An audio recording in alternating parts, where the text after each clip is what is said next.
गुरु रूप प्यारी साध संगत जी आ मन बिरती एकाग्र करिए गुरु चरणा चल भाई हाजरियां हाजरियां लवाने मन बिरती एकाग्र करते गज के बोलना जी वाहिगुरू जी का खालसा वाहिगुरू जी की फतेह। गुरु रूप प्यारी साध संगत जी आओ विचार करिए। एक समय भगत कबीर साहब उन्होंने पिंड विच कोई मौत हुई तो शमशान घाट विच जदों उस मुर्दे नूं जलाउण लई गए कहंदे कबीर साहब भी नाल चले गए। जदों कबीर साहब भी नाल चले गए कबीर साहब ने जाके देखा कबीर साहब साइड ते खड़े ने कल्ले ते सारी क्रिया देखते पे कि किदां पहलां लकड़ां चुनियां जांदियां उपरंत उस मुर्दे नूं लकड़ां उत्ते पाया जांदा है। विचार करना भगत कबीर जी जो कि बहुत ही डूंघाई दे मालक जिन्हां दे अंदरों अपने आप ही ब्रह्म ज्ञान उजागर हुंदा है। कहते कबीर साहब उत्थे खड़े ने देखते पे ने कि किवें उस मुर्दे नूं लकड़ां ते पाया ते किवें संस्कार करन लगे। उस चीज़ नूं देखदियां देखदियां भगत कबीर साहबां दे अंदरों एक ऐसे प्रकाश ने एक ऐसे अमृतमई वचनां ने जन्म लिया कि गुरु रूप प्यारी साध संगत जीओ जदों उन्हां नूं सरवण कीता ते मन बिरती तब्दील हो जाती है। मन बिरती तब्दील हो जाती है। भगत कबीर साहब की लिखण लगे बड़ी ही हैरान बड़े ही अचंभा जे दे नाल भगत कबीर जी लिखण लगे कहंदे जय मुख पंचो अमृत खाए। ध्यान दो जय मुख पंचो अमृत खाए ते मुख देखत लुकट लाए।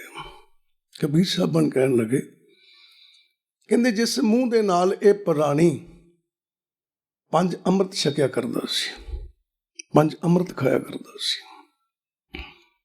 हुण किहड़े अमृत ध्यान देना इत्थे अमृत किनूं कहा आप जी विचार करना क्योंकि गुरबाणी नूं जदों आपां पढ़दे हां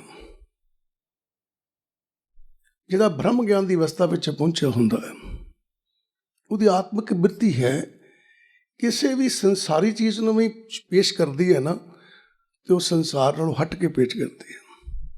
तो कबीर जी हट के पेश करन लगे कहन लगे जय मुख पंचो अमृत खाए। देखो तो अमृत अखर ला दिता। हुण जो अमृत अखर आपां पढ़दे हां तो साडी मन बिरती बड़ी डूंघी चल जाती भी अमृत किहनूं कहा इन्हां ने। हुण आपां ते कहांगे अमृत अवस्था तो बड़ी उच्ची अवस्था है ठीक है पर नहीं। इत्थे हुण धन गुरु नानक पातशाह जी की पंक्ति उस चीज़ का जवाब देंदी है भी अमृत किहनूं कहा। ते गुरु नानक पातशाह दस्सण लगे 499 अंग दे उत्ते की कहण लगे कहंदे पशु मिले चंगियाइयां पशु मिले चंगियाइयां खड़ खावे अमृत दे। देखो अमृत किनूं कहा उन्होंने कहंदे पशु मिले चंगियाइयां खड़ खावे अमृत दे। कहंदा जिहड़ा पशु है डंगर जिहड़ा उन्होंने वडियाई मिलती है। लोग बड़े उहदी महिमा गाउंदे ने कहंदे बड़ी चंगी मझ है बड़ी चंगी गां आ किहड़ी गल्लों कहंदे खड़ खावे खलो के खांदे बेचारे डंगर पर अमृत दे। इत्थे अमृत वाला क्या डंगर अमृत किहड़ा देण दिया इत्थे उन्होंने अमृत दुध नूं कह दिता दुध नूं कह दिता जिहदे विचों कुछ निकल सकदा है उन्होंने अमृत कह दिता। कहंदे खड़ खावे अमृत दे। देखो हुण इत्थों आपां फड़ीए कि भगत कबीर साहब ने जिहड़ी गल कही कि जय मुख पंचो अमृत खाए कि ये प्राणी जिन्हों इन्हां लकड़ा ते लम्मा पाया है मर गया है कहने लगे इहदा जिहड़ा मूँह है इहदे जरिए पंज अमृत खांदा हुंदा सी।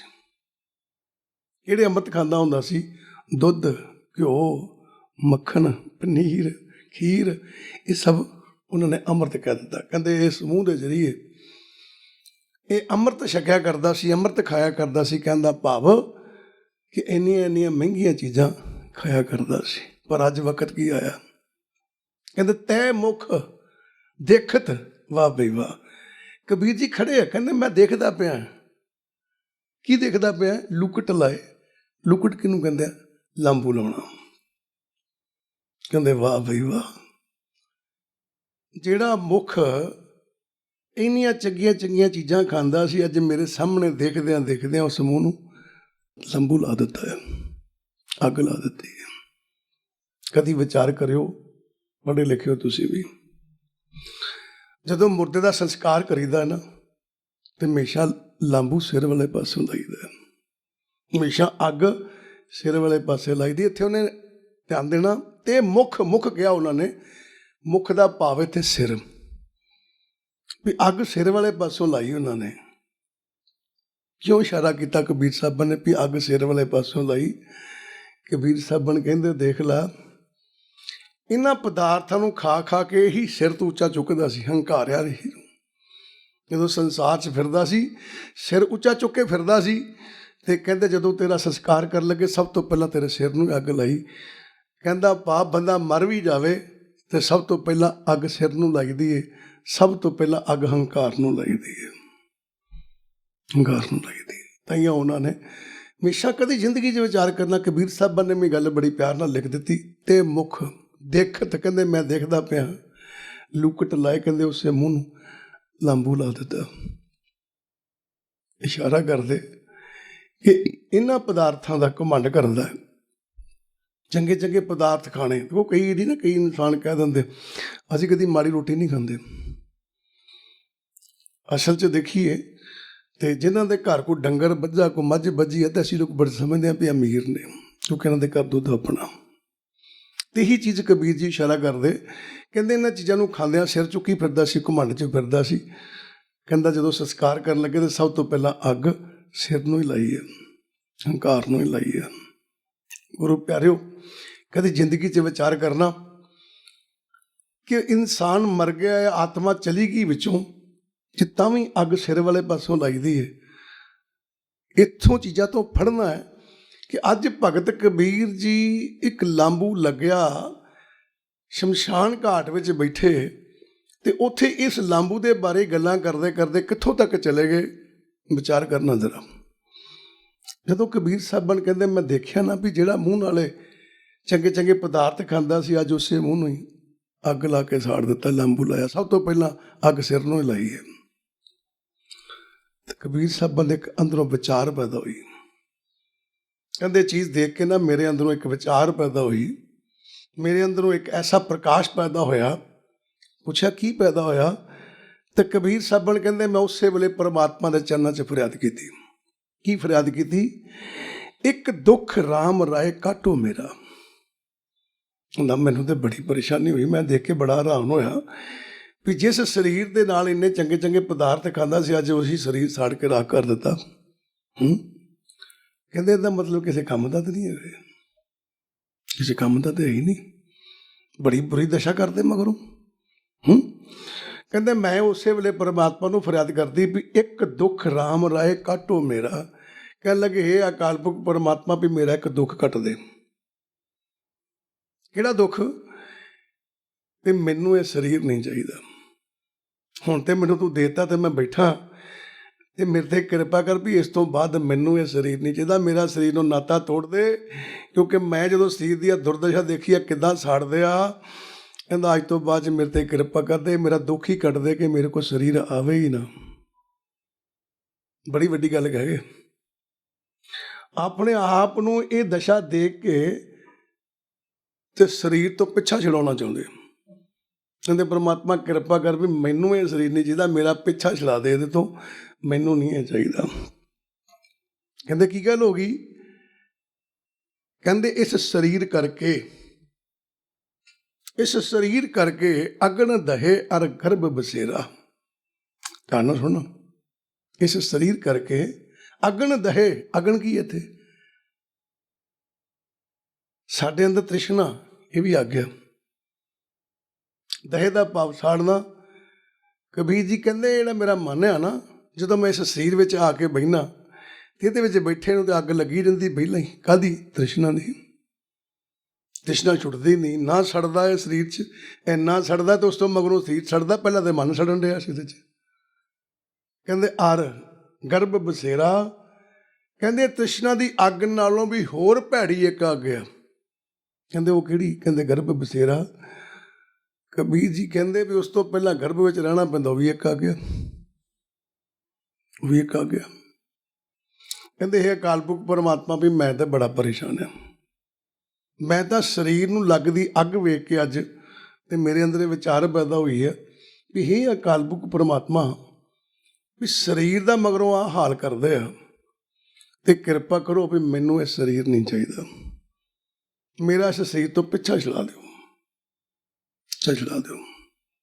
ਹੁਣ ਵਿਚਾਰ ਕਰਨਾ, ਹੁਣ ਕਬੀਰ ਸਾਹਿਬ ਬਣੀ ਵਿਚਾਰ ਕਰਨ ਲੱਗੇ। ਕੀ ਵਿਚਾਰ ਕਰਨ ਲੱਗੇ? ਕਬੀਰ ਸਾਹਿਬ ਬੜੇ ਪਿਆਰ ਨਾਲ ਦੱਸਣ ਲੱਗੇ, ਕਹਿਣ ਲੱਗੇ ਬੇਸ਼ੱਕ ਇਹ ਜਨਮ ਅਮੋਲਕ ਆ, ਕਬੀਰ ਮਾਨਸ ਜਨਮ ਦੁਲੰਭ ਹੈ, ਹੋਏ ਨਾ ਬਾਰੇ ਬਾਰ। ਕਹਿੰਦੇ ਬਹੁਤ ਅਮੋਲਕ ਜਨਮ ਹੈ, ਕਬੀਰ ਮਾਨਸ ਜਨਮ ਦੁਲੰਭ ਹੈ। ਦੁਲੰਭ ਦਾ ਭਾਵ ਕਿਸੇ ਵੀ ਕੀਮਤ ਨਾਲ ਨਹੀਂ ਮਿਲਦਾ, ਅਮੋਲਕ ਹੈ, ਜਿਹਦਾ ਆਪਾਂ ਮੁੱਲ ਅਦਾ ਨਹੀਂ ਕਰ ਸਕਦੇ। ਕਹਿੰਦੇ ਐਸਾ ਕੀਮਤੀ ਇਹ ਸਰੀਰ ਹੈ, ਐਸਾ ਕੀਮਤੀ ਇਹ ਸਮਾਂ ਆ। ਕਬੀਰ ਮਾਨਸ ਜਨਮ ਦੁਲੱਭ ਹੈ, ਹੋਏ ਨਾ ਬਾਰੇ ਬਾਰ। ਕਹਿੰਦੇ ਬਾਰ ਬਾਰ ਨਹੀਂ ਹੁੰਦਾ, ਜੋ ਬਨ ਫਲ ਪਾਕੇ ਭੂਈ ਗਿਰੇ, ਬੌਰ ਨਾ ਲਾਗੇ ਡਾਰ। ਕਹਿਣ ਲੱਗੇ ਅਕਾਲ ਪੁਰਖ ਪਰਮਾਤਮਾ ਕਿਰਪਾ ਕਰ ਦਿਓ, ਤੁਸੀਂ कैसी ਕਿਰਪਾ ਕਰ ਦਿਓ। ਕਹਿੰਦੇ ਜਿਉਂ ਬਨ ਫਲ ਪਾਕੇ, ਕਹਿੰਦਾ ਜਿਵੇਂ ਜੰਗਲ ਦੇ ਅੰਦਰ ਕਿਸੇ ਰੁੱਖ ਨੂੰ ਫਲ ਪੈ ਗਿਆ, ਤੇ ਧਿਆਨ ਦਿਓ ਅੱਗੇ ਪਾਕੇ ਅੱਖਰ ਆ ਗਿਆ। ਪਾਕੇ ਅੱਖਰ ਕਿਉਂ ਵਰਤਿਆ? ਕਹਿੰਦੇ ਜਿਵੇਂ ਜੰਗਲ ਦੇ ਅੰਦਰ ਕਿਸੇ ਰੁੱਖ ਨੂੰ ਫਲ ਲੱਗ ਗਿਆ, ਫਲ ਕਦੀ ਕੱਚਾ ਡਿੱਗਦਾ ਨਹੀਂ ਹੈ, ਉਹਦੀ ਪਕੜ ਹੁੰਦੀ। ਜਿੰਨਾ ਚਿਰ ਅੰਬ ਕੱਚਾ ਤੇ ਉਹਦੀ ਰੁੱਖ ਨਾਲ ਪਕੜ ਬੜੀ ਹੁੰਦੀ, ਟਾਹਣੀ ਨਾਲ ਪਕੜ ਬੜੀ ਹੁੰਦੀ। ਤੁਸੀਂ ਦੇਖੋ ਕਈ ਵਾਰੀ ਆਪਾਂ ਖਿੱਚ ਖਿੱਚ ਕੇ ਅੰਬ ਤੋੜਦੇ, ਟੁੱਟਦਾ ਨਹੀਂ। ਪਰ ਸਦਕੇ ਜਾਵਾਂ, ਜੇ ਕੋਈ ਅੰਬ ਪੱਕ ਜਾਵੇ ਉਹਦੀ ਪਕੜ ਘਟ ਜਾਂਦੀ ਹੈ। ਤੁਸੀਂ ਉਹਨੂੰ ਮਾੜਾ ਜਿਹਾ ਸੋਟੀ ਨਾਲ ਇਸ਼ਾਰਾ ਹੀ ਕਰ ਦਿਓ, ਟੱਚ ਕਰਕੇ ਹਿਲਾ ਦਿਓ, ਅੰਬ ਥੱਲੇ ਡਿੱਗ ਪੈਂਦਾ। ਕਿਉਂ? ਪੱਕੇ ਹੋਏ ਫਲ ਦੀ ਪਕੜ ਰੁੱਖ ਨਾਲੋਂ ਘਟ ਜਾਂਦੀ ਹੈ, ਪਰ ਕੱਚੇ ਫਲ ਦੀ ਰੁੱਖ ਨਾਲ ਪਕੜ ਬੜੀ ਹੁੰਦੀ ਹੈ। ਕੱਚੇ ਬੇਰ, ਕੱਚੇ ਅੰਬ ਤੋੜੀਏ, ਖਿੱਚ ਕੇ ਤੋੜਨੇ ਪੈਂਦੇ ਆ, ਜ਼ੋਰ ਲੱਗਦਾ ਹੈ, ਪਰ ਪੱਕਾ ਫਲ ਹੱਥ ਲਾ ਦਈਏ ਟੁੱਟ ਜਾਂਦਾ ਹੈ। ਹੁਣ ਧਿਆਨ ਦੇਣਾ, ਕੱਚਾ ਫਲ ਤੁਹਾਨੂੰ ਮਨਜ਼ੂਰ ਨਹੀਂ ਹੈ, ਕੱਚਾ ਫਲ ਤੁਹਾਨੂੰ ਮਨਜ਼ੂਰ ਨਹੀਂ ਹੈ। ਕੱਚਾ ਫਲ ਖਾਂਦੇ ਕੰਮ ਨਹੀਂ ਆਉਂਦਾ, ਕਿਉਂ ਕੱਚਾ ਹੈ, ਉਹ 'ਚ ਰਸ ਨਹੀਂ ਹੈ ਜੀ। ਕਹਿੰਦਾ ਕੱਚਾ ਫਲ ਤੁਹਾਨੂੰ ਮਨਜ਼ੂਰ ਨਹੀਂ ਹੈ, ਤੇ ਕੱਚਾ ਜੀਵਨ ਪਰਮਾਤਮਾ ਨੂੰ ਮਨਜ਼ੂਰ ਨਹੀਂ ਹੈ। ਕੱਚੇ ਫਲ 'ਚ ਰਸ ਨਹੀਂ ਹੁੰਦਾ, ਉਹ ਕੱਚੇ ਜੀਵਨ ਦੇ ਵਿੱਚ ਵੀ ਅੰਮ੍ਰਿਤ ਰਸ ਨਹੀਂ ਹੁੰਦਾ, ਉਹਨੂੰ ਮਨਜ਼ੂਰ ਨਹੀਂ ਹੈ। ਕਹਿ ਲਗੇ ਜਿਉਂ ਬਨ ਫਲ ਪਾਕੇ, ਪਾਕੇ ਅੱਖਰ ਫੜਨਾ। ਕਹਿੰਦਾ ਜੰਗਲ ਦੇ ਅੰਦਰ ਰੁੱਖ ਨੂੰ ਫਲ ਲੱਗਾ, ਜਿੰਨਾ ਚਿਰ ਕੱਚਾ ਉਹ ਡਿੱਗਦਾ ਹੀ ਨਹੀਂ, ਤੇ ਡਿੱਗ ਵੀ ਪਵੇ ਤੇ ਕੋਈ ਖਾਂਦਾ ਨਹੀਂ। ਪਰ ਕਹਿੰਦੇ ਜੰਗਲ ਦੇ ਅੰਦਰ ਰੁੱਖ ਨੂੰ ਫਲ ਲੱਗਾ, ਕੋਈ ਤੋੜਨ ਨਹੀਂ ਜਾਂਦਾ, ਪਰ ਜਦੋਂ ਉਹ ਫਲ ਪੱਕ ਜਾਂਦਾ ਹੈ, ਭਾਵੇਂ ਕੋਈ ਤੋੜੇ ਤੇ ਭਾਵੇਂ ਕੋਈ ਨਾ ਤੋੜੇ, ਇੱਕ ਵਕਤ ਆਉਂਦਾ ਉਹ ਫਲ ਰੁੱਖ ਨਾਲੋਂ ਆਪੇ ਟੁੱਟ ਜਾਂਦਾ ਹੈ, ਆਪੇ ਟੁੱਟ ਜਾਂਦਾ ਹੈ।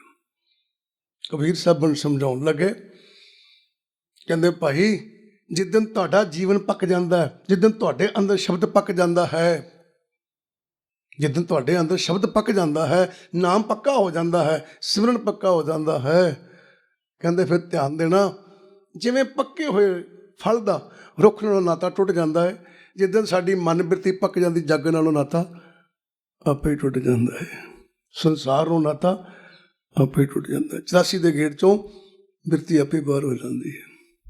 ਕਹਿਣ ਲੱਗੇ ਜਿਉਂ ਬਨ ਫਲ ਪੱਕ ਕੇ ਉਵੇਂ ਗਿਰੇ, ਕਹਿੰਦੇ ਪੱਕਿਆ ਫਲ ਪੁੰਝੇ ਡਿੱਗ ਪੈਂਦਾ ਹੈ, ਬੌਰ ਨਾ ਲਾਗੇ ਡਾਰ, ਦੁਬਾਰਾ ਟਾਹਣੀ ਨਾਲ ਨਹੀਂ ਲੱਗਦਾ। ਉਹ ਗੁਰੂ ਸਾਹਿਬ ਬਣ ਕਹਿੰਦੇ ਜਿੱਦਣ ਤੇਰਾ ਅੰਦਰ ਫਲ ਪੱਕਦਾ, ਤੇਰੇ ਅੰਦਰ ਨਾਮ ਪੱਕਦਾ, ਸ਼ਬਦ ਪੱਕਦਾ ਹੈ, ਜਿੱਦਣ ਤੇਰਾ ਜੀਵਨ ਪੱਕਾ ਹੋ ਜਾਂਦਾ ਹੈ ਪਰਮਾਤਮਾ ਦੇ ਚਰਨਾਂ ਦੇ ਵਿੱਚ, ਕਹਿੰਦਾ ਬੌਰ ਨਾ ਲਾਗੇ ਡਾਰ, ਕਹਿੰਦੇ ਪੱਕਾ ਫਲ ਪੁੰਝੇ ਡਿੱਗਦਾ ਹੈ, ਪਰ ਟਾਹਣੀ ਨਾਲ ਨਹੀਂ ਲੱਗ ਸਕਦਾ। ਆਂਦਾ ਜਿੱਦਣ ਤੇਰੀ ਮਨ ਬਿਰਤੀ ਪੱਕੀ ਹੋ ਗਈ, ਤੇਰੇ ਅੰਦਰ ਸ਼ਬਦ ਪੱਕਾ ਹੋ ਗਿਆ, ਤੇਰਾ ਜੀਵਨ ਪੱਕਾ ਹੋ ਗਿਆ, ਕਹਿੰਦਾ ਉਸ ਤੋਂ ਬਾਅਦ ਦੁਬਾਰਾ ਤੂੰ ਇਸ 84 ਦੇ ਗੇਟ 'ਚ ਨਹੀਂ ਆਏਗਾ। ਉਹ ਟਹਿਣੀ ਨਾਲ ਨਹੀਂ ਲੱਗ ਸਕਦਾ, ਤੂੰ 84 ਦੇ ਗੇਟ 'ਚ ਨਹੀਂ ਆ ਸਕਦਾ। ਪਰ ਇਹ ਤੈਨੂੰ ਬਿਰਤੀ ਬਣਾਉਣੀ ਪਏਗੀ। ਹੁਣ ਵਿਚਾਰ ਕਰਨਾ, ਕਬੀਰ ਸਾਹਿਬ ਨੇ ਬੜੀ ਵੱਡੀ ਚੀਜ਼ ਕਹੀ ਇੱਥੇ। ਕਹਿੰਦੇ ਪਰਮਾਤਮਾ ਮੇਰਾ ਇਸ ਸਰੀਰ ਨੂੰ ਨਾਤਾ ਤੋੜ ਦੇ, ਮੈਨੂੰ ਇਹ ਸਰੀਰ ਨਹੀਂ ਚਾਹੀਦਾ। ਕਿਉਂਕਿ ਕੀ ਲਿਖਿਆ, ਇੱਕ ਦੁੱਖ ਰਾਮ ਰਾਏ ਕੱਟੋ ਮੇਰਾ। ਕਹਿੰਦੇ ਪਰਮਾਤਮਾ ਮੇਰਾ ਇੱਕ ਦੁੱਖ ਕੱਟ ਦਿਓ। ਇਹ 329 ਅੰਗ ਦੇ ਉੱਤੇ ਹੈ। ਕਹਿੰਦੇ ਮੇਰਾ ਦੁੱਖ ਕੱਟ ਦਿਓ। ਹੁਣ ਕਬੀਰ ਸਾਹਿਬ ਨੇ ਕਿਹਾ, ਕਬੀਰ ਮਾਨਸ ਜਨਮ ਦੁਰਲਭ ਹੋਇਆ, ਕਹਿੰਦੇ ਬੜਾ ਅਮੋਲਕ ਹੈ। ਹੁਣ ਇਸ ਚੀਜ਼ ਨੂੰ ਪੱਕਾ ਕੀਤਾ ਧੰਨ ਗੁਰੂ ਅਰਜਨ ਦੇਵ ਮਹਾਰਾਜ ਜੀ ਨੇ 1017 ਅੰਗ ਦੇ ਉੱਤੇ। ਉਹ ਕੀ ਕਹਿੰਦੇ ਨੇ, ਕਹਿੰਦੇ ਮਨਾ ਗੱਲ ਸੁਣ ਲਾ ਪਹਿਲਾਂ। 184 ਭਰਮ ਤੇ ਦੁਰਲਭ ਜਨਮ ਅਬ ਪਾਇਓ। ਇਹਦਾ ਮਨਾ 84 ਲੱਖ ਜੂਨ ਚ ਭਟਕਦਿਆਂ ਹੁਣ ਤੈਨੂੰ ਉਹ ਅਮੋਲਕ ਜਨਮ ਮਿਲਿਆ। ਹੁਣ ਤੈਨੂੰ ਉਹ ਅਮੋਲਕ ਸਰੀਰ ਮਿਲਿਆ। ਸਰੀਰ ਦਾ ਭਾਵ ਜਨਮ ਹੈ। ਜਿੱਥੇ ਆਪਾਂ ਕਹਿੰਦੇ ਨਾ ਵੀ ਅੱਜ ਮਨੁੱਖ ਸਰੀਰ ਸਾਡੇ ਕੋਲ ਹੈ, ਤਾਂ ਮਤਲਬ ਮਨੁੱਖਾ ਜੀਵਨ ਸਾਡੇ ਕੋਲ ਹੈ। ਮਨੁੱਖਾ ਜੀਵਨ ਦੀ ਵਡਿਆਈ ਹੈ। ਕੈਸੀ ਵਡਿਆਈ ਹੈ, ਭਈ ਪ੍ਰਾਪਤ ਮਾਨੁਖ ਦਿਹਰੀਆ ਗੋਬਿੰਦ ਮਿਲਣ ਕੀ ਐ ਤੇਰੀ ਵਰਿਆ। ਗੁਰੂ ਸਾਹਿਬਾਨ ਕਹਿਣ ਲੱਗੇ, ਕਹਿੰਦੇ ਮਨਾ ਤੈਨੂੰ ਮਨੁੱਖ ਦਾ ਸਰੀਰ ਪ੍ਰਾਪਤ ਹੋ ਗਿਆ, ਇਹ ਸਵੀਕਾਰ ਕਰਦਾ। ਕਹਿੰਦਾ ਪਾਤਸ਼ਾਹ ਕਿਰਪਾ ਹੋ ਗਈ ਹੋ ਗਿਆ। ਕਹਿੰਦੇ ਫਿਰ ਝਾਤੀ ਮਾਰ ਮਨਾ, ਇਹ ਜਨਮ ਪ੍ਰਾਪਤ ਹੋਇਆ, ਇਹ ਸਮਾਂ ਪ੍ਰਾਪਤ ਹੋਇਆ, ਤੈਨੂੰ ਕਦ ਲਈ ਹੋਇਆ, ਪਰਮਾਤਮਾ 'ਚ ਮਿਲਣ ਦੀ ਵਾਰੀ ਮਿਲ ਗਈ ਹੈ। ਇਸ ਤੋਂ ਪਹਿਲਾਂ ਤੇਰੇ ਕੋਲ ਵਾਰੀ ਕਿਤੇ ਨਹੀਂ ਸੀ, ਵਾਰੀ ਮਿਲ ਗਈ ਹੈ।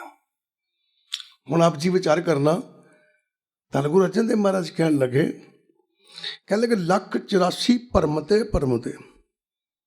ਹੁੰਦਾ ਇਹਨਾਂ ਚੱਕਰ 'ਚ ਪੈ ਜਾਈਂ ਵੀ ਤੈਨੂੰ ਝੱਟ ਹੀ ਮਿਲ ਗਿਆ। 84 ਦਾ ਪੂਰਾ ਗੇੜਾ ਕੱਟਣਾ ਪਿਆ।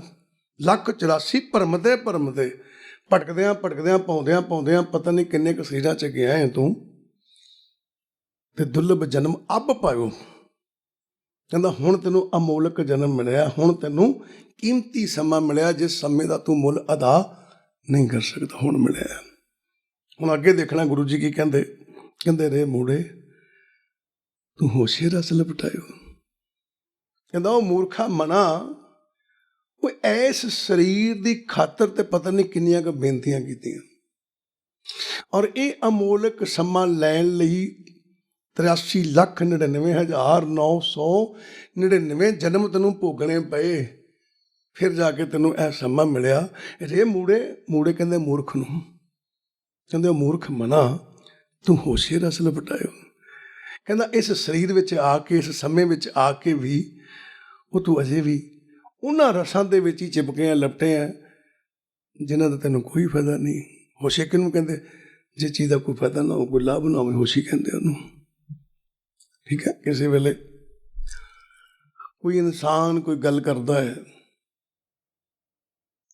ਉਸ ਗੱਲ ਦਾ ਕੋਈ ਮੁੱਲ ਨਹੀਂ ਹੁੰਦਾ, ਕੋਈ ਕੀਮਤ ਨਹੀਂ ਹੁੰਦੀ, ਐਵੇਂ ਗੱਪਾਂ ਹੀ ਮਾਰੀ ਜਾਂਦਾ, ਝੂਠ ਬੋਲਦਾ ਹੈ।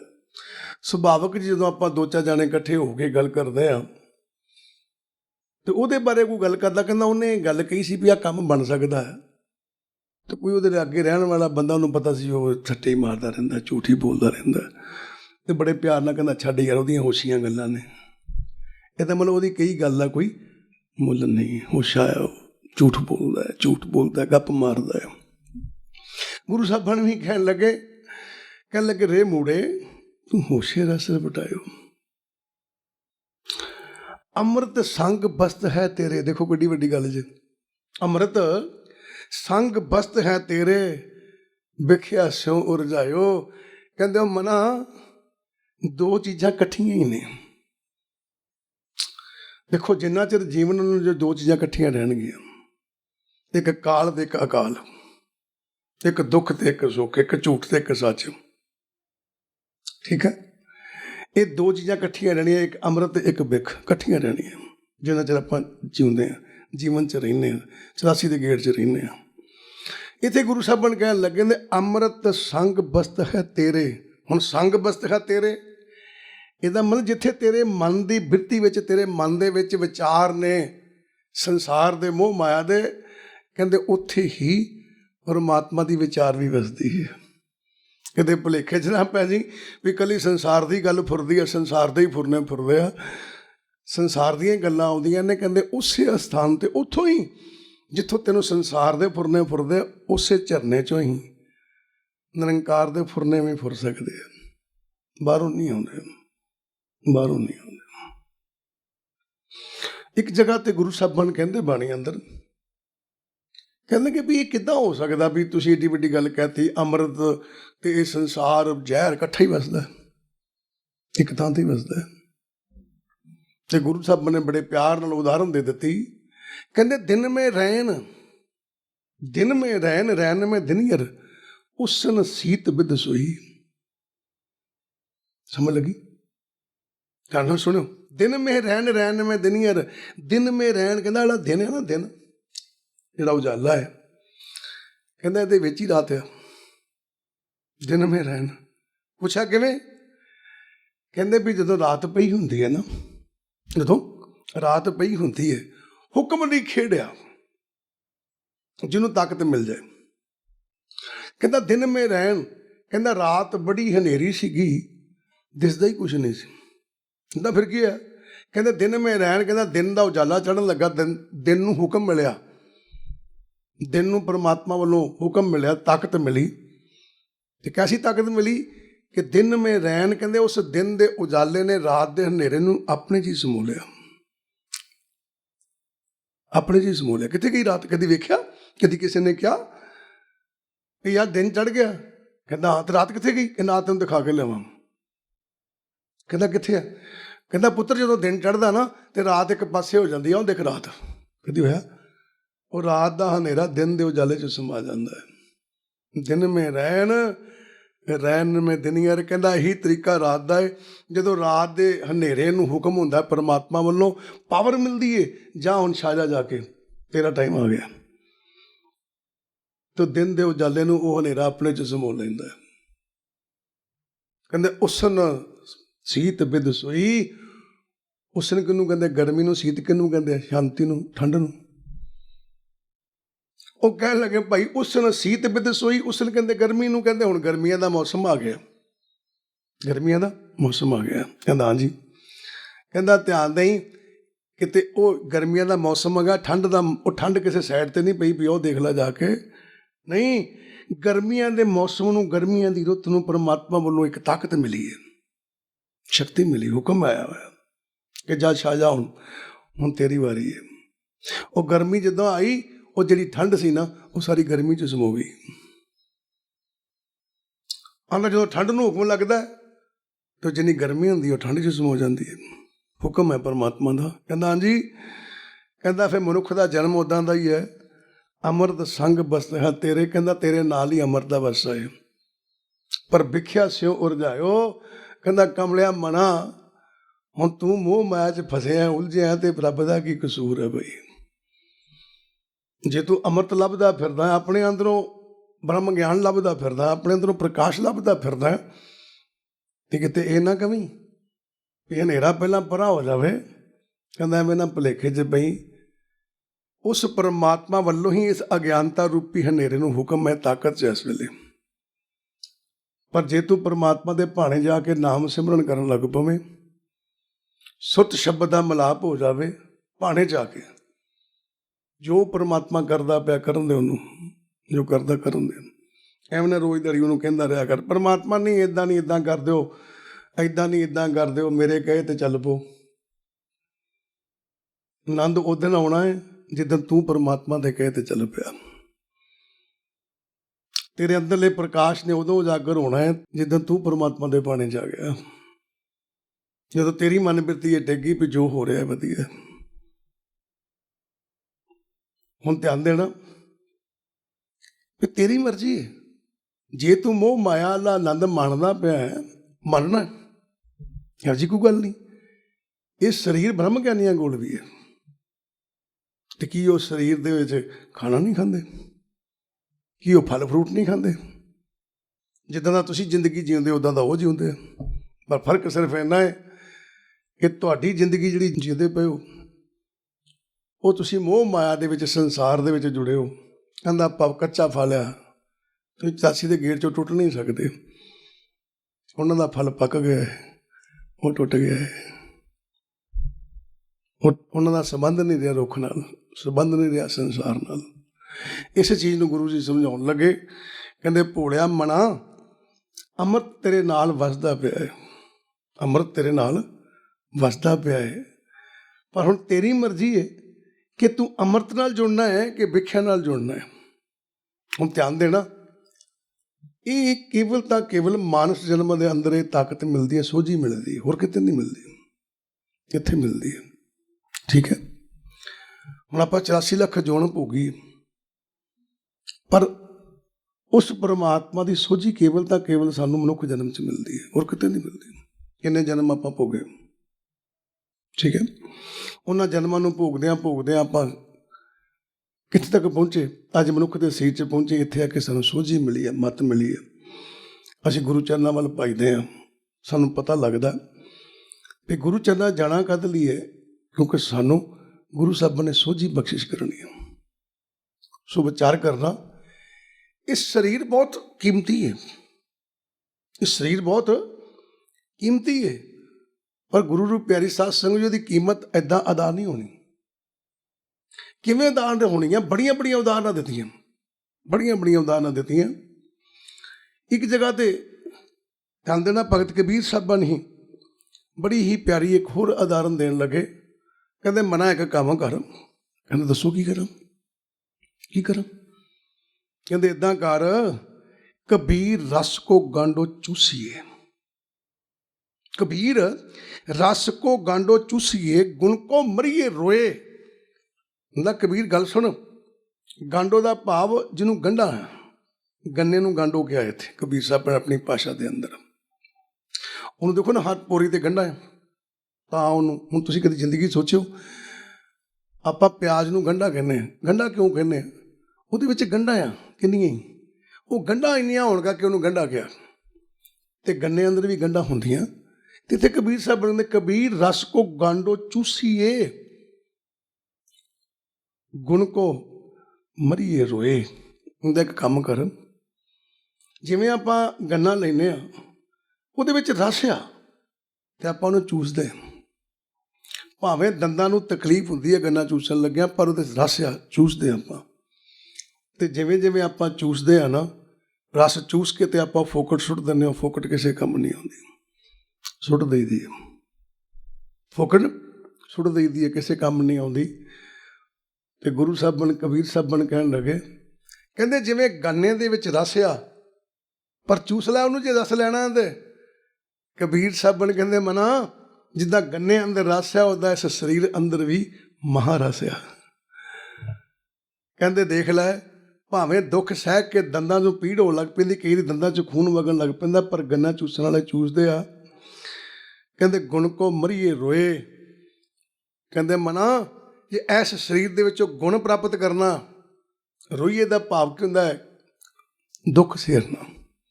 ਜਦੋਂ ਆਪਾਂ ਦੁਖੀ ਤਾਂ ਹੀ ਰੋਂਦੇ ਹਾਂ। ਗੁਣ ਕੋ ਮਰੀਏ ਰੋਏ, ਕਹਿਣ ਲੱਗਾ ਕੰਮ ਕਰ, ਇਸ ਸਰੀਰ ਵਿੱਚੋਂ ਉਹ ਅੰਮ੍ਰਿਤ ਰਸ ਲੈਣ ਲਈ ਤੈਨੂੰ ਜਿੰਨੇ ਵੀ ਦੁੱਖ ਸਹਾਰਨੇ ਪੈਣ, ਸਹਾਰ ਲਈ ਤਿਆਰ ਹੋ ਜਾ, ਪਰ ਰਸ ਨਾ ਛੱਡੀ। ਕਹਿੰਦਾ ਭਾਵ ਇਸ ਸਰੀਰ ਦੇ ਅੰਦਰ, ਸਰੀਰ ਦੇ ਅੰਦਰ ਦਾ ਮਤਲਬ ਪਤਾ ਕੀ ਆ, ਕਿ ਜਿੰਨਾ ਚਿਰ ਤੂੰ ਸਰੀਰ ਦੇ ਵਿੱਚ ਮਨਾ ਰਹਿ ਰਿਹਾ, ਇਸ ਸਮੇਂ ਦੇ ਅੰਦਰ ਅੰਦਰ ਤੈਨੂੰ ਉਹ ਰਸ ਪ੍ਰਾਪਤ ਹੋ ਸਕਦਾ ਹੈ। ਕਹਿੰਦਾ ਉਹ ਰਸ ਲੈਣ ਲਈ ਤੈਨੂੰ ਦੁੱਖ ਜਿੰਨੇ ਮਰਜ਼ੀ ਝੱਲਣੇ ਪੈਣ, ਪਰਵਾਹ ਨਾ ਕਰੀ, ਰਸ ਜ਼ਰੂਰ ਚੂਸ ਲਈ। ਕਹਿੰਦਾ ਗੱਲ ਪੱਲੇ ਬੰਨੀ। ਕਹਿੰਦੇ ਜਿਵੇਂ ਉਹਦਾ ਸਰੀਰ ਸੜਦਾ ਪਿਆ, ਉਹਦੇ ਸਿਰ ਨੂੰ ਅੱਗ ਲਾ ਦਿੱਤੀ ਹੈ, ਕਹਿੰਦੇ ਹਾਲ ਤੇਰਾ ਵੀ ਇਹੀ ਹੋਣਾ ਹੈ। ਪਰ ਕਬੀਰਾ ਕੋਸ਼ਿਸ਼ ਕਰ, ਇਹ ਫੋਕਟ ਦੇ ਹੀ ਕਿਸੇ ਕੰਮ ਦੀ ਨਹੀਂ ਹੈ, ਸੁੱਟ ਦੇਣੀ ਹੈ।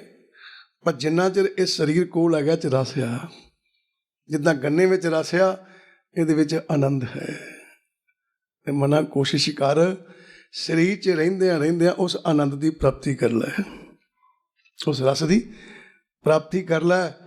ਕਿਤੇ ਧਿਆਨ ਦੇਈ, ਅਵਗਨ ਯਾਰੇ ਮਨਸੇ ਭਲੋ ਨਾ ਕਹੇ ਹੈ ਕੋਏ। ਕਹਿੰਦਾ ਜਿਨ੍ਹਾਂ ਨੇ ਇਸ ਸਰੀਰ ਦੇ ਅੰਦਰੋਂ ਇਹ ਰਸ ਨਹੀਂ ਪੀਤਾ, ਆਪਣੇ ਅਵਗਣ ਪੈਦਾ ਕੀਤੇ ਨੇ, ਗੁਣ ਕੋਈ ਪੈਦਾ ਨਹੀਂ ਕੀਤਾ, ਪਰਮਾਤਮਾ ਦੀ ਭਗਤੀ ਨਹੀਂ ਕੀਤੀ। ਕਹਿੰਦਾ ਸਰੀਰ ਭਾਵੇਂ ਉਹਨਾਂ ਦੇ ਵੀ ਇੱਦਾਂ ਹੀ ਛੱਡਦੇ ਨੇ, ਪਰ ਉਹਨਾਂ ਨੂੰ ਚੰਗਾ ਕੋਈ ਨਹੀਂ ਕਹਿੰਦਾ, ਉਹਨਾਂ ਨੂੰ ਭਲਾ ਕੋਈ ਨਹੀਂ ਕਹਿੰਦਾ। ਹਰ ਕੋਈ ਲਾਂਤਾਂ ਹੀ ਪਾਉਂਦਾ। ਆਇਆ ਸੀਗਾ ਚਲਿਆ ਗਿਆ, ਆਇਆ ਸੀਗਾ ਚਲਿਆ ਗਿਆ।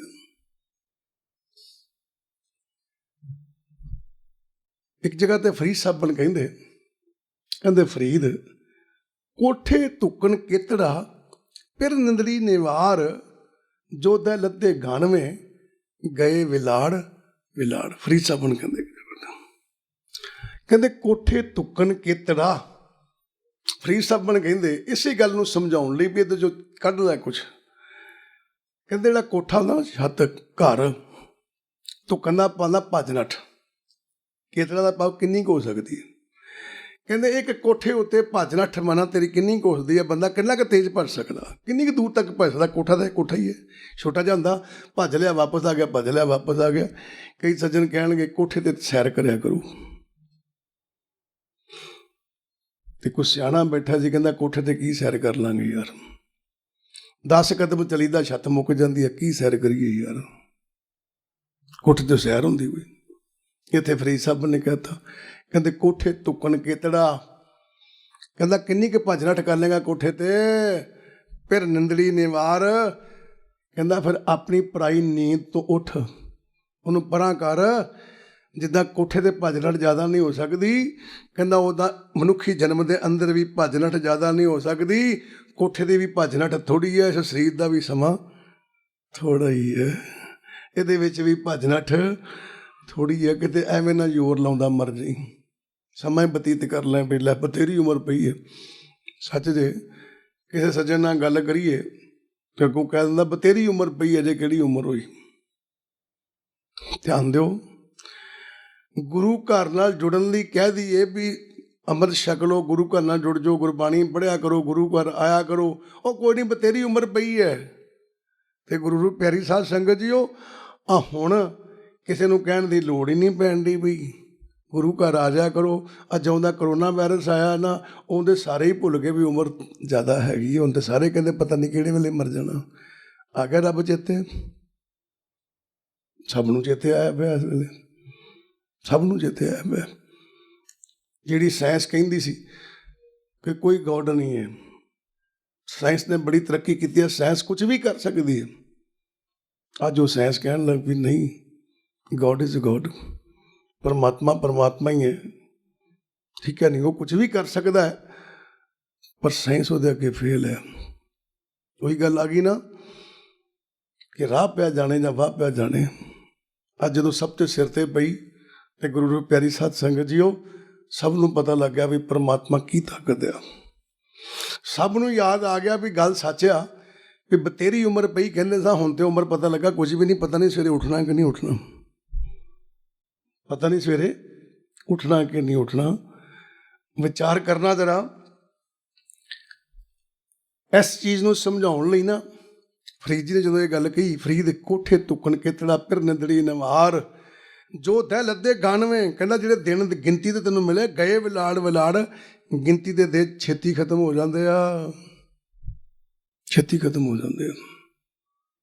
ਹੁਣ ਧਿਆਨ ਦੇਣਾ, ਗੁਰੂ ਜੀ ਕਹਿਣ ਲੱਗੇ, ਕਹਿੰਦੇ ਬੰਦਾ ਕੋਸ਼ਿਸ਼ ਤੇ ਕਰਦਾ, ਅੱਜ ਵੀ ਕਰਦਾ। ਕਈਆਂ ਦੇ ਮਨ ਵਿੱਚ ਆ ਗਿਆ ਵੀ ਛੱਡ, ਪਤਾ ਨਹੀਂ ਜ਼ਿੰਦਗੀ ਕਿੰਨੀ ਕੁ ਰਹਿ ਗਈ ਹੈ, ਪਰ ਫਿਰ ਵੀ ਉਹਨਾਂ ਦੀ ਮਨਬਿਰਤੀ ਜਿਹੜੀ ਹੈ ਨਾ, ਜੇ ਜਾਗਰੂਕ ਨਹੀਂ ਹੁੰਦੀ। ਕਾਰਨ ਕੀ ਹੈ, ਜਾਗਰੂਕਤੀ ਕਿਉਂ ਨਹੀਂ ਹੁੰਦੀ? ਤੇ ਧਿਆਨ ਦੇਣਾ। ਭਗਤ ਫਰੀਦ ਸਾਹਿਬ ਨੇ ਇੱਕ ਗੱਲ ਕਹਿਣ ਲੱਗੇ, ਕਹਿੰਦੇ ਵੀ ਕਰੀਏ ਤੇ ਕਰੀਏ ਕੀ ਗੱਲ ਹੋ ਗਈ? ਵੀ ਸਮਝ ਕੀ ਗੱਲ ਹੋ ਗਈ?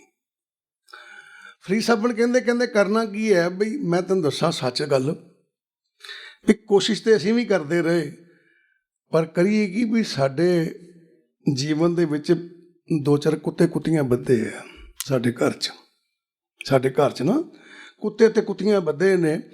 ਉਹ ਇਹੋ ਜਿਹੇ ਕੁੱਤੇ ਕੁੱਤੀਆਂ ਇੰਨਾ ਭੌਂਕਦੇ ਨੇ ਵੀ ਜਾਨ ਖਾ ਮਰਦੇ। ਦੇਖੋ ਤੁਸੀਂ ਘਰ 'ਚ ਕੁੱਤਾ ਰੱਖਿਆ ਵਾ, ਜ਼ਿਆਦਾ ਦੇਰ ਭੌਂਕਣ ਲੱਗ ਪਿਆ, ਬੰਦਾ ਤੰਗ ਹੋ ਜਾਂਦਾ। ਫਰੀਦ ਸਾਹਿਬ ਵੀ ਕਹਿਣ ਲੱਗੇ, ਇਹ ਤਨ ਭੌਂਕਣਾ ਨਿਤ ਨਿਤ ਦੁਖੀਏ ਕੌਣ, ਕੰਨੀ ਬੁੱਝੇ ਦੇਰਾਂ ਕੀਤੀ ਵਗੇ ਪੌਣ। ਫਰੀਦ ਸਾਹਿਬ ਨੇ ਕਹਿਤਾ ਕਹਿੰਦੇ ਇਹ ਤਨ ਭੌਂਕਣਾ, ਕਹਿੰਦੇ ਸਰੀਰ ਜਿਹੜਾ ਹੈ ਨਾ ਇਹ ਭੌਂਕਦਾ ਬੜਾ ਹੈ, ਕੁੱਤੇ ਇਹਦੇ ਅੰਦਰ ਬੱਧੇ ਹੋਏ ਆ। ਹੁਣ ਜਦੋਂ ਕਿਹਾ ਕੁੱਤੇ ਬੱਧੇ ਆ, ਫਿਰ ਮਨ ਵਿੱਚ ਹੈਰਾਨਗੀ ਆ ਜਾਂਦੀ, ਇਹ ਕਿੱਦਾਂ ਦੀਆਂ ਗੱਲਾਂ ਕਰਦੇ ਮਹਾਂਪੁਰਖ ਯਾਰ। ਕਹਿੰਦੇ ਕੁੱਤੇ ਬੱਧੇ, ਕਿੱਥੇ ਕੁੱਤੇ ਇਹਦੇ ਅੰਦਰ? ਸੀਦਨ ਦੇ ਕੁੱਤੇ ਬੱਧੇ ਆ ਕੋਈ? ਫਿਰ ਭੁਲੇਖਾ ਪੈ ਜਾਂਦਾ ਨਾ ਵੀ ਕਿਹੜੇ ਕੁੱਤੇ। ਤੇ ਆਓ ਗੁਰੂ ਨਾਨਕ ਪਾਤਸ਼ਾਹ ਨੇ ਕਰਤਾ ਕਲੀਅਰ, ਕਹਿੰਦੇ ਕੁੱਤੇ ਕਿਹੜੇ, ਕੁੱਤੀਆਂ ਕਿਹੜੀਆਂ। ਗੁਰੂ ਨਾਨਕ ਪਾਤਸ਼ਾਹ ਕਲੀਅਰ ਕਰਤਾ, ਪਾਤਸ਼ਾਹ ਕਿਹੜੇ ਕੁੱਤੇ ਕੁੱਤੀਆਂ। ਤੇ ਕਬੀਰ ਸਾਹਿਬ ਨੇ ਜਦੋਂ ਇਹ ਗੱਲ ਕਹੀ ਤੇ ਗੁਰੂ ਨਾਨਕ ਪਾਤਸ਼ਾਹ ਕਹਿਣ ਲੱਗੇ, ਕਹਿੰਦੇ ਏਕ ਸਵਾਨ ਦੋਏ ਸਵਾਨੀ ਨਾਲ। ਏਕ ਸਵਾਨ, ਸਵਾਨ ਕੁੱਤੇ ਨੂੰ ਕਹਿੰਦੇ, ਕਹਿੰਦੇ ਇੱਕ ਕੁੱਤਾ ਬੱਧਾ ਅੰਦਰ ਤੇ ਉਹਦੇ ਨਾਲ ਦੋ ਸਵਾਨੀ, ਦੋ ਕੁੱਤੀਆਂ ਵੀ ਬੱਧੀਆਂ। ਵਾਹ ਬਈ ਵਾਹ, ਪਾਤਸ਼ਾਹ ਕਿਹੜੇ ਕੁੱਤਾ ਬਈ? ਕਹਿੰਦੇ ਏਕ ਸਵਾਨ, ਸਵਾਨ ਕਿਹਨੂੰ ਕਹਿੰਦੇ? ਕੁੱਤਾ। ਕੁੱਤਾ ਕਿਹਨੂੰ ਕਹਿੰਦੇ ਆ? ਲੋਭ ਨੂੰ। ਕਹਿੰਦੇ ਮਨ ਕੋਸ਼ਿਸ਼ ਤੇ ਕਰਦਾ ਵੀ ਮੈਂ ਗੁਰੂ ਘਰ ਨਾਲ ਜੁੜ ਜਾਵਾਂ, ਪਤਾ ਨਹੀਂ ਕਿਹੜੇ ਵੇਲੇ ਮੌਤ ਆ ਜਾਣੀ ਹੈ, ਪਰ ਇਹਦੇ ਜਿਹੜਾ ਲੋਭ ਹੈ ਨਾ, ਇਹ ਕੁੱਤਾ ਐਡਾ ਵੀ ਇਹਨੂੰ ਇਸ ਪਾਸੇ ਜਾਣ ਹੀ ਨਹੀਂ ਦਿੰਦਾ, ਜਾਣ ਨਹੀਂ ਦਿੰਦਾ। ਭਾਵੇਂ ਸਾਹਮਣੇ ਮੌਤ ਦਿਸਦੀ ਪਈ ਹੈ ਵੀ ਪਤਾ ਨਹੀਂ ਕਿਹੜੇ ਵੇਲੇ ਆਪਾਂ ਟੈਟੇ ਦੀ ਹੋਣਾ, ਪਰ ਫਿਰ ਵੀ ਲੋਭ ਜਿਹੜਾ ਨਾ ਇਹ ਕੁੱਤਾ ਬੜਾ ਭੌਂਕਦਾ, ਜਾਣ ਨਹੀਂ ਦਿੰਦਾ। ਕਹਿੰਦੇ ਫਿਰ ਕਹਿਣ ਲੱਗੇ ਦੋਏ ਸਵਾਨੀ ਨਾਲ, ਕਹਿੰਦੇ ਨਾਲ ਉਸ ਕੁੱਤੇ ਦੇ ਦੋ ਕੁੱਤੀਆਂ ਵੀ ਵੱਜੀਆਂ, ਦੋ ਕੁੱਤੀਆਂ ਵੀ ਵੱਜੀਆਂ। ਉਹ ਕੁੱਤੀਆਂ ਕਿਹੜੀਆਂ ਬਾਦਸ਼ਾਹ? ਤੇ ਦੱਸਣ ਲੱਗੇ ਆਸਾ ਤੇ ਤ੍ਰਿਸ਼ਨਾ, ਦੋ ਕੁੱਤੀਆਂ ਵੀ ਵੱਧੀਆਂ ਨੇ। ਜੇ ਯੋਰ ਯਾਰ ਲਾ ਕੇ ਕੁੱਤੇ ਨੂੰ ਮਨਾਈਦਾ ਹੀ ਆ, ਇਹਨੂੰ ਰੱਸੀ ਰੁੱਸੀ ਪਾਈ ਦੀ ਲੋਭ ਨੂੰ ਵੀ ਉਹ ਚੁੱਪ ਕਰਕੇ ਬਹਿਦਾ ਹੋਇਆ ਮੈਨਾਂ ਰੌਲਾ ਪਾਈ ਜਾ, ਬੜਾ ਆਰਾਮ ਨਾਲ। ਕਹਿੰਦਾ ਜੇ ਕਿਤੇ ਮਾੜਾ ਮੋਟ ਕੋਈ ਲਾਲਚ ਲੋਭ ਕਿਤੇ ਠੰਡਾ ਹੁੰਦਾ ਹੀ ਹੁੰਦਾ ਤੇ ਦੋ ਕੁੱਤੀਆਂ ਰੌਲਾ ਪਾਉਣ ਲੱਗ ਪੈਂਦੀਆਂ ਨੇ, ਅੰਦਰੋਂ ਆਸਾ ਤੇ ਤ੍ਰਿਸ਼ਨਾ ਭੌਂਕਣ ਲੱਗ ਪੈਂਦੀਆਂ ਨੇ, ਕਿੱਧਰ ਜਾਵਾਂ ਕਹਿੰਦੇ। ਫਿਰ ਪਤਾ ਕੀ ਕਹਿੰਦੇ? ਕਹਿੰਦੇ ਇਹ ਜਿਹੜੇ ਕੁੱਤੇ ਤੇ ਕੁੱਤੀਆਂ ਨੇ ਬੜਾ ਤੰਗ ਕਰਦੇ ਆ। ਕਿੱਦਾਂ ਤੰਗ ਕਰਦੇ ਆ? ਕਹਿੰਦੇ ਭਲਕੇ ਭੌਂਕੇ ਸਦਾ ਬਿਆਲ।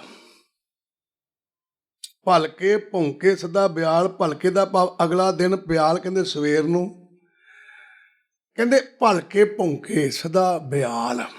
ਹੁਣ ਭਲਕੇ ਨੂੰ ਖੋਲੀਏ ਪਹਿਲਾਂ ਤੇ, ਭਲਕੇ ਕਿਹਨੂੰ ਕਹਿੰਦੇ? ਬੜੇ ਪਿਆਰੇ ਲਫ਼ਜ਼ ਸੀਗੇ। ਹੁਣ ਤੇ ਆਪਾਂ good morning, good night, yesterday, tomorrow, ਇਹਨਾਂ ਚੀਜ਼ਾਂ 'ਚ ਹੀ ਆ ਗਏ।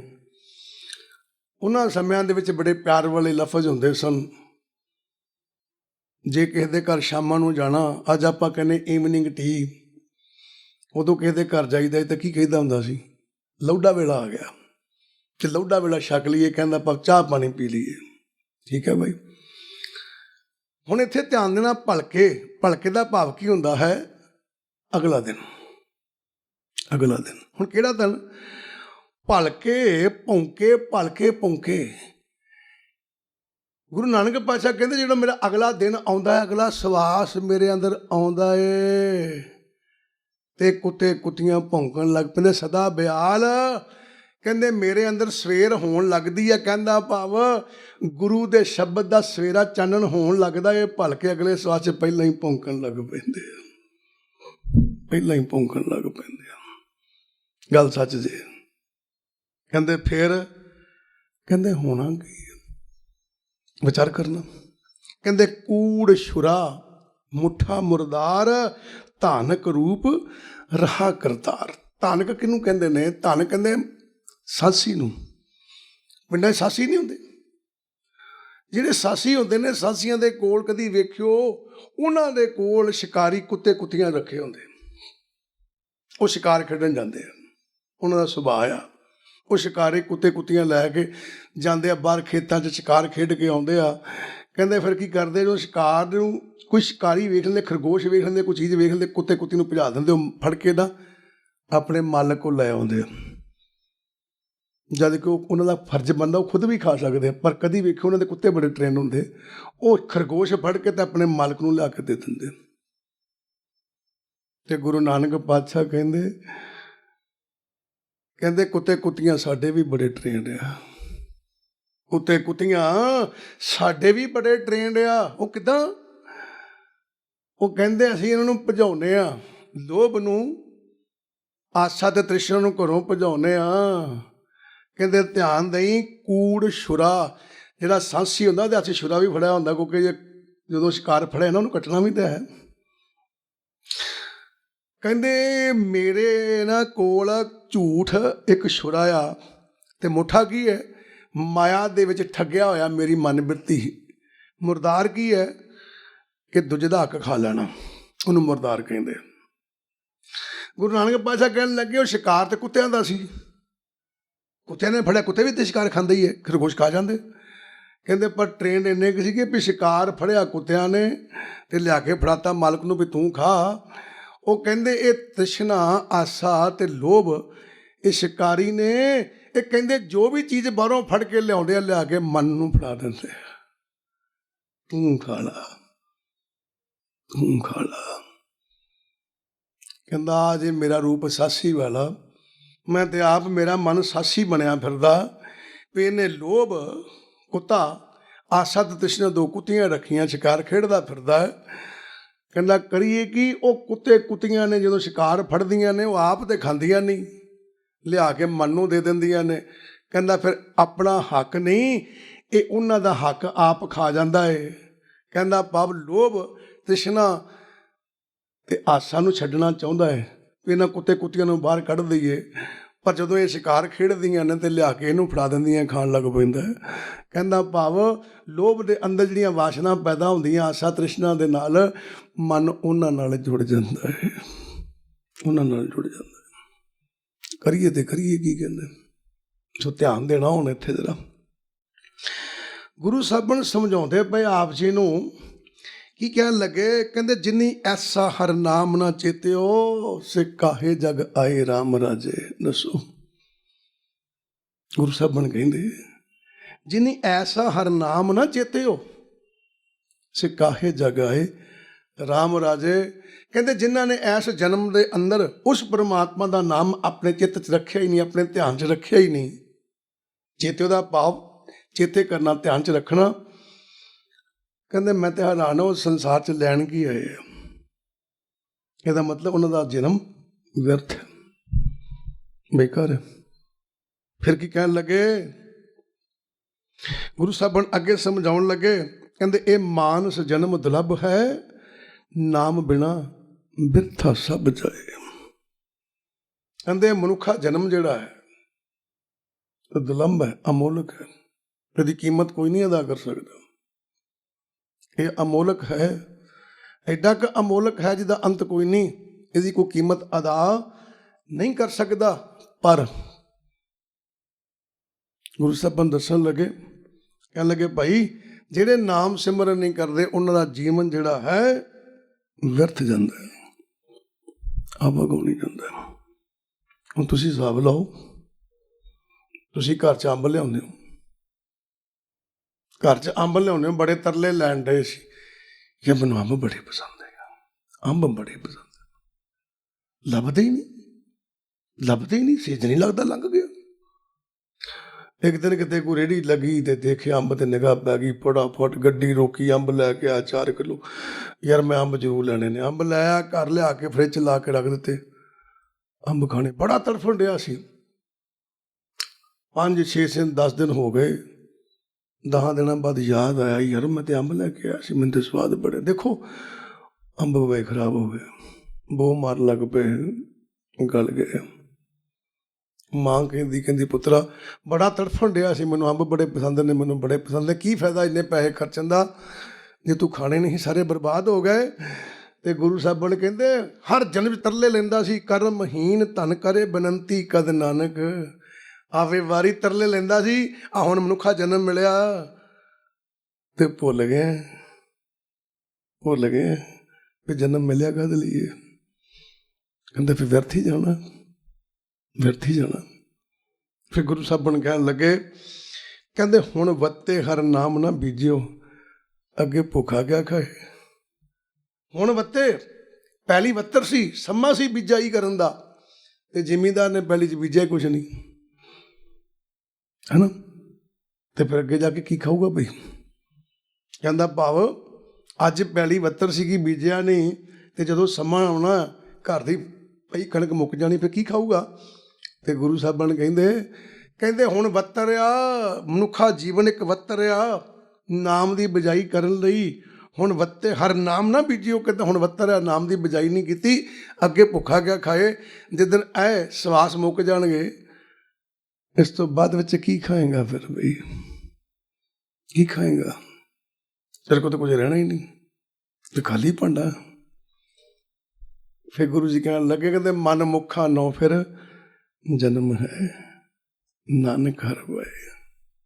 ਮਨ ਮੁੱਖਾ ਨੋ ਹਰ ਜਨਮ ਹੈ। ਧਿਆਨ ਦੇਣਾ, ਮਨ ਮੁੱਖਾ ਨੋ ਫਿਰ ਜਨਮ ਹੈ। ਗੁਰੂ ਸਾਹਿਬਾਨ ਕਹਿਣ ਲੱਗੇ ਕਹਿੰਦੇ ਮਨਮੁੱਖਾਂ ਨੂੰ ਦੁਬਾਰਾ ਜਨਮ ਮਿਲਣਾ। ਕਿਹੜੇ ਮਨਮੁੱਖਾਂ ਨੂੰ ਬਈ? ਮਨਮੁੱਖਾਂ ਨੇ ਜਿਹੜਾ ਆਪਣੇ ਮਨ ਮਗਰ ਹੀ ਲੱਗਾ ਰਿਹਾ, ਆਪਣੇ ਮਨ ਦੀ ਗੱਲ ਸੁਣਦਾ ਰਿਹਾ, ਮਨ ਜੋ ਕਹਿੰਦਾ ਕਰਦਾ ਰਿਹਾ, ਪਰ ਜੋ ਗੁਰੂ ਨੇ ਕਿਹਾ ਉਹ ਨਹੀਂ ਕੀਤਾ। ਇਹ ਮਨਮੁੱਖ ਦੀ ਪਛਾਣ ਹੈ, ਮਨਮੁੱਖ ਦੀ ਪਛਾਣ। ਗੁਰੂ ਸਾਹਿਬਾਨ ਕਹਿਣ ਲੱਗੇ, ਕਹਿੰਦੇ ਗੁਰਮੁਖ ਲਾਹਾ ਲੈ ਗਏ ਮਨਮੁੱਖ ਚੱਲੇ ਮੂਲ ਗਵਾਏ। ਕਹਿੰਦੇ ਜਿਹੜੇ ਗੁਰਮੁਖ ਨੇ, ਜਿਨ੍ਹਾਂ ਨੇ ਗੁਰੂ ਦੇ ਚਰਨਾਂ ਦੇ ਨਾਲ ਆਪਣਾ ਧਿਆਨ ਜੋੜਿਆ, ਉਹ ਲਾਹਾ ਲੈ ਜਾਂਦੇ ਨੇ। ਜਿਹੜੇ ਮਨ ਮਗਰ ਲੱਗੇ ਰਹਿੰਦੇ ਨੇ ਨਾ, ਇਹ ਆਪਣੇ ਮੁੱਢ ਨੂੰ ਕਹਿੰਦਾ ਪਾਓ ਪਰਮਾਤਮਾ ਤੋਂ ਟੁੱਟ ਹੀ ਜਾਂਦੇ ਆ। ਮਨਮੁੱਖਾਂ ਨੋ ਫਿਰ ਜਨਮ ਹੈ। ਕਹਿੰਦੇ ਜਿਹੜੇ ਮਨ ਮਗਰ ਲੱਗੇ ਰਹਿੰਦੇ ਨੇ, ਮਨ ਤੱਕ ਹੀ ਸੀਮਤ ਰਹਿੰਦੇ ਨੇ, ਉਹਨਾਂ ਨੂੰ ਦੁਬਾਰਾ ਜਨਮ ਮਿਲਦੇ ਨੇ। ਜੰਮ ਜੰਮ ਮਰੇ ਮਰੇ ਫਿਰ ਜੰਮੇ, ਬਹੁਤ ਸਜਾਏ ਪਿਆ ਦੇਸ਼ ਲੰਮੇ। ਜੰਮਦੇ ਮਰਦੇ ਰਹਿੰਦੇ ਨੇ। ਕਿਹੜੀ ਗੱਲੋਂ? ਕਿਉਂਕਿ ਮਨਮੁੱਖ ਨੇ। ਮਨ ਧਿਆਨ ਦੇਣਾ, ਇੱਕ ਜਗ੍ਹਾ ਤੇ ਗੁਰੂ ਜੀ ਬਾਣੀ 'ਚ ਪੰਕਤੀ ਲਿਖਦੇ ਆ। ਕੀ ਕਹਿਣ ਲੱਗੇ? ਕਹਿੰਦੇ ਜਿਨ ਕੀਤੀ ਤਿਸੇ ਨਾ ਜਾਣੀ ਅੰਧਾ। ਜਿਨ ਕੀਤੀ ਤਿਸੇ ਨਾ ਜਾਣੀ ਅੰਧਾ, ਤਾਂ ਦੁੱਖ ਸਹੇ ਪੁਰਾਣੀਆਂ। ਕਹਿੰਦਾ ਜਿਹਨੇ ਤੈਨੂੰ ਬਣਾਇਆ ਨਾ, ਤੂੰ ਤੇ ਉਹਨੂੰ ਨਹੀਂ ਜਾਣਦਾ। ਇਸ ਕਰਕੇ ਤੈਨੂੰ ਫਿਰ ਦੁੱਖ ਸਹਿਣਾ ਪੈਂਦਾ। ਕਿਹੜਾ? ਜੰਮਣ ਮਰਨ ਦਾ, ਪਰਮਾਤਮਾ ਤੋਂ ਦੂਰ ਰਹਿਣ ਦਾ ਦੁੱਖ ਸਹਿਣਾ ਪੈਂਦਾ। ਫਿਰ ਗੁਰੂ ਸਾਹਿਬਾਨ ਤਾਂ ਆਪ ਜੀ ਨੂੰ ਕਹਿਣ ਲੱਗੇ ਮਨਮੁੱਖਾ ਨੋ ਫਿਰ ਜਨਮ ਹੈ ਨਾਨਕ ਹਰ ਭਾਏ। ਕਹਿੰਦੇ ਪਰਮਾਤਮਾ ਨੂੰ ਚੰਗਾ ਲੱਗਦਾ ਹੈ ਕਿ ਜਿਹਨੇ ਮੇਰੇ ਤੱਕ ਨਹੀਂ ਪਹੁੰਚ ਕੀਤੀ, ਕਹਿੰਦੇ ਉਹਨੂੰ ਜੰਮਣ ਮਰਨ ਦੇ ਗੇੜ 'ਚ ਹੀ ਪਾ ਕੇ ਰੱਖੋ। ਉਹਨੂੰ ਚੰਗਾ ਲੱਗਦਾ, ਨਾਨਕ ਹਰ ਭਾਏ। ਪਰਮਾਤਮਾ ਨੂੰ ਚੰਗਾ ਲੱਗਦਾ ਕਿ ਜਿਹਨੇ ਮੇਰੇ ਤੱਕ ਪਹੁੰਚ ਨਹੀਂ ਕੀਤੀ, ਜਿਹਨੇ ਮੈਨੂੰ ਆਪਣੇ ਰੂਪ 'ਚ ਲੀਨ ਨਹੀਂ ਕੀਤਾ ਤੇ ਮੇਰੇ ਰੂਪ 'ਚ ਲੀਨ ਨਹੀਂ ਹੋਇਆ, ਉਹ ਮਨਮੁੱਖ ਹੈ। ਠੀਕ ਹੈ, ਧਿਆਨ ਦੇਣਾ। ਆਪਾਂ ਪਰਮਾਤਮਾ ਹੋਣਾ ਆ। ਜਿੱਦਣ ਆਪਾਂ ਪਰਮਾਤਮਾ ਹੋ ਗਏ, ਕੰਮ ਕਹਾਣੀ ਖਤਮ। ਠੀਕ ਹੈ। ਨਦੀ ਵਹਿੰਦੀ ਜਾਂਦੀ ਹੈ, ਨਦੀ ਵਹਿੰਦੀ ਜਾਂਦੀ ਹੈ। ਵਹਿੰਦਿਆਂ ਵਹਿੰਦਿਆਂ ਵਹਿੰਦਿਆਂ ਵਹਿੰਦਿਆਂ ਪਾਣੀ ਜਾ ਕੇ ਸਮੁੰਦਰ 'ਚ ਰਲ ਜਾਂਦਾ ਹੈ। ਪਰ ਵਿਚਾਰ ਕਰਨਾ, ਉਹ ਨਦੀ ਜਿਹੜੀ ਹੈ ਸਮੁੰਦਰ ਤੱਕ ਆਪ ਪਹੁੰਚ ਕਰਦੇ ਆ, ਸਮੁੰਦਰ ਦਾ ਰੂਪ ਆਪ ਹੋ ਜਾਂਦੀ। ਜਦੋਂ ਸਮੁੰਦਰ ਵਿੱਚ ਡਿੱਗਦੀ ਹੈ, ਸਮੁੰਦਰ ਦਾ ਰੂਪ ਹੋ ਜਾਂਦੀ। ਜਦੋਂ ਸਾਡੀ ਆਤਮਾ ਨੇ ਸਿਮਰਨ ਕਰਦਿਆਂ ਕਰਦਿਆਂ ਪਰਮਾਤਮਾ ਤੱਕ ਪਹੁੰਚ ਕੀਤੀ, ਸਾਡੀ ਆਤਮਾ ਨੇ ਹੀ ਪਰਮਾਤਮਾ ਦਾ ਰੂਪ ਹੋ ਜਾਣਾ। ਪਰ ਹੋਣਾ ਉਦੋਂ ਹੀ ਹੈ ਜਦੋਂ ਉੱਥੇ ਜਾ ਕੇ ਪਹੁੰਚੂਗੀ। ਹੁਣ ਧਿਆਨ ਦੇਣਾ, ਕਬੀਰ ਸਾਹਿਬ ਨੇ ਜਿਹੜੀ ਗੱਲ ਕਹੀ, ਮੇਨ ਮੁੱਦਾ ਇਸ ਪੰਕਤੀ ਦੇ ਅੰਦਰ, ਇਸ ਸ਼ਲੋਕ ਦੇ ਅੰਦਰ ਇਹੀ ਹੈ, ਇੱਕ ਦੁੱਖ ਰਾਮ ਰਾਏ ਕਾਟੋ ਮੇਰਾ। ਕਹਿੰਦੇ ਇੱਕ ਮੇਰਾ ਦੁੱਖ ਕੱਟ ਦਿਓ। ਜਦੋਂ ਭਗਤ ਕਬੀਰ ਸਾਹਿਬ ਨੇ ਦੇਖਿਆ, ਉਹਨੂੰ ਲਾਂਬੂ ਲਾਇਆ ਤੇ ਮਨ 'ਚ ਵਿਚਾਰ ਪੈਦਾ ਹੋ ਗਈ। ਕਹਿੰਦੇ ਅਗਨ ਦਹੇ ਅਰ ਗਰਭ ਬਸੇਰਾ। ਕਹਿੰਦੇ ਇਹ ਅਕਾਲ ਪੁਰਖ ਪਰਮਾਤਮਾ ਤ੍ਰਿਸ਼ਨਾ ਦੀ ਅੱਗ ਮੈਨੂੰ ਸਾੜਦੀ ਹੈ, ਔਰ ਉਤੋਂ ਗਰਭ ਬਸੇਰਾ। ਕਹਿੰਦੇ ਗਰਭ ਦੇ ਵਿੱਚ ਮੇਰਾ ਵਾਸਾ ਰਹਿੰਦਾ, ਇਹ ਮੇਰਾ ਦੁੱਖ ਦੂਰ ਕਰ ਦਿਓ। ਮੈਨੂੰ ਇਹ ਸਰੀਰ ਨਹੀਂ ਚਾਹੀਦਾ, ਅੱਜ ਤੋਂ ਬਾਅਦ ਮੇਰੇ 'ਤੇ ਕਿਰਪਾ ਕਰ ਦਿਓ। ਕਹਿੰਦੇ ਕੀ ਗੱਲ ਹੋ ਗਈ, ਕਿਉਂ ਨਹੀਂ ਚਾਹੀਦਾ? ਕੀ ਗੱਲ ਹੋ ਗਈ, ਕਿਉਂ ਨਹੀਂ ਚਾਹੀਦਾ? ਤੇ ਕਬੀਰ ਸਾਹਿਬ ਜਵਾਬ ਦੇਣ ਲੱਗੇ, ਕਹਿੰਦੇ ਕਾਇਆ ਬਿਗੁਤੀ ਬਹੁ ਬਿਦਪਾਤੀ।